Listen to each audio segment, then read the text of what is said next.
You make decent money. You're not reckless. You don't buy stupid stuff. So why does your bank account feel empty?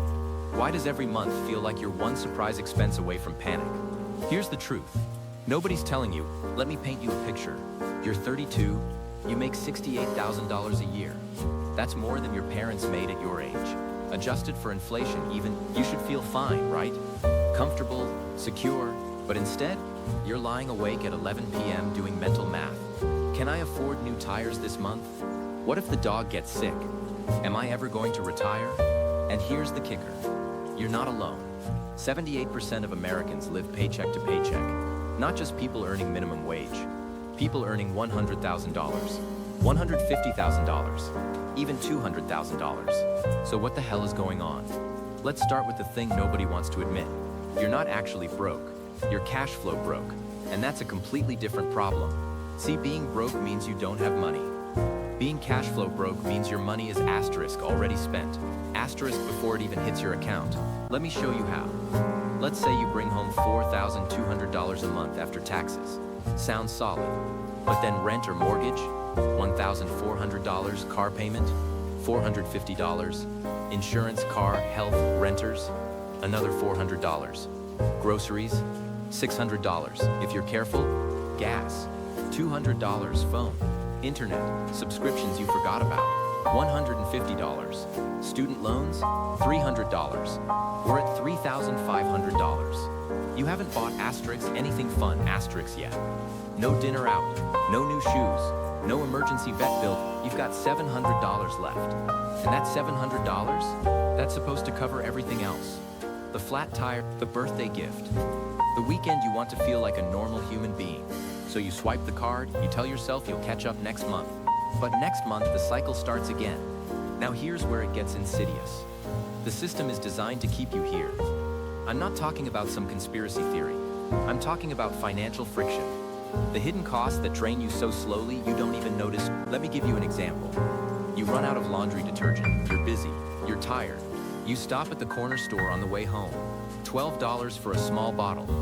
If you've gone to Costco, $18 for a bottle, 4 times the size. But Costco requires a membership, a car big enough to haul it, time on a Saturday, and upfront cash to buy in bulk. This is called the poverty premium. And it's everywhere. Overdraft fees. Because your paycheck hits on Friday, but your rent auto-ducts on Thursday, $35 late fee on your credit card because you forgot the due date, $40 payday loan because your car broke down and you don't have $600 in savings, $75 in interest.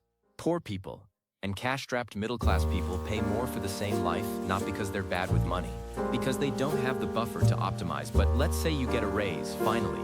You go from $68K to $80K. You're thinking this is it. This is where it gets easier. And for about 2 months, it does. Then something weird happens. Your apartment feels cramped. You upgrade your car is old. You finance something newer. Your friends want to try that new restaurant. You go. You're not being reckless. You're just living at your income level. This is called lifestyle inflation. And it's the silent killer of financial progress. Because here's the trick. Your expenses grow faster than your awareness of them. You don't wake up one day and decide to spend more. You just drift a nicer place, a better car, a gym membership. You'll definitely use this time. Streaming services you forgot you signed up for DoorDash because you're tired, and suddenly, you're making $80,000 and you still feel broke. So what do? Because I'm not here to shame you. I'm not going to tell you to stop buying coffee. I'm going to tell you the one thing that actually changes the game. You need to see your money before it disappeared. Not in some vague budgeting is good way. I mean, literally, most people operate on what I call the leftovers method. They spend all month and whatever's left over at the end. That's what they save. Spoiler, there's never anything left over. Here's what works. Instead, pay yourself first.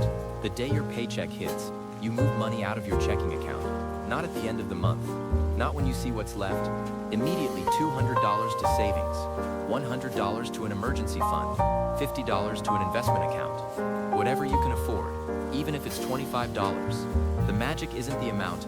The magic is the automation, because once it's gone, you can spend it. You adjust. You make it work. And here's the weird part. You won't even miss it. Your brain recalibrates. You start living on $3,900 instead of $4,200. And that $300 a month, That's $3,600 a year in 5 years. That's $18,000 plus interest, plus the compound growth. If you invest it, that's the difference between one car repair away from disaster, and I've got this, but let's go deeper. Because there's a psychological shift that happens when you do this. You stop feeling like a victim of your paycheck. You stop thinking, where did it all go? You start thinking, I'm building something, and that feeling, that's worth more than the money itself. Because financial stress isn't just about the dollars, it's about the asterisk weight. Asterisk. The mental load of always calculating, always worrying, always one step behind. When you automate your savings, you buy yourself peace. You buy yourself the ability to say yes to a weekend trip without guilt. You buy yourself the ability to handle a $1,000 emergency without a meltdown. You buy yourself options. Now, I know what some of you are thinking. Cool story, but I literally have nothing left to save. I hear you. And I'm not going to pretend $25 a month is going to solve everything. But here's the thing. The habit matters more than the amount. Because once you prove to yourself that you can save even a little, you start looking for more. You start noticing the leaks. The $15 subscription you forgot about. The $8 convenience store trips that add up to $240 a year. The $60 a month you're spending on food delivery. I'm not saying cut it all. I'm saying see it, because once you see it, you can choose. Maybe you keep the food delivery and cut the subscription. Maybe you keep both and find $30 somewhere else. The point is, you're in control. Not your impulses, not your circumstances. Let's talk about one more thing. The emergency fund. I know everyone tells you to have one, but nobody tells you why it's the most important thing you'll ever build. Here's why an emergency fund isn't about the money, it's about breaking the cycle.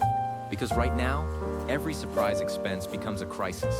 Car breaks down, credit card medical bill, payment plan, fridge dies, payday loan, and every time you do that, you're not just spending money, you're spending future money with interest. Which means next month, you have even less. The cycle tightens, but when you have $1,000 in the bank, the car breaks down and you're annoyed, but you're not panics. You pay it, you move on. No debt, no spiral, and that $1,000, you can rebuild it because you've already proven you can save. This is the moment everything changes. So here's your action plan. Step 1, open a separate savings account. Not one you can see every time you check your balance. Out of sight, out of mind. Step 2, automate a transfer. The day after your paycheck hits, move money. Start with $25 or $50 or $200, whatever doesn't make you panic. Step 3, track your big 3. Housing, transportation, food. These are the categories that eat most people alive. You don't need a complicated budget. You just need to know, am I spending more than I think in these areas? Step 4, build to $1,000. That's your first goal, not $10,000, not 6 months of expenses, just $1,000. Because $1,000 is the difference between a crisis and an inconvenience. Step 5, once you hit $1,000, build to 1 month of expenses, then 3 months, then 6. You don't have to do it all at once. You just have to start. Here's the truth. You're not bad with money.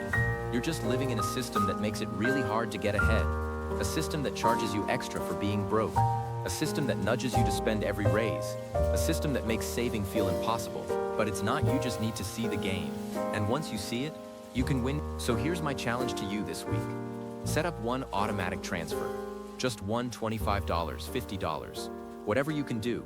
And then leave a comment and tell me, what's the asterisk? One asterisk expense you didn't realize was draining you.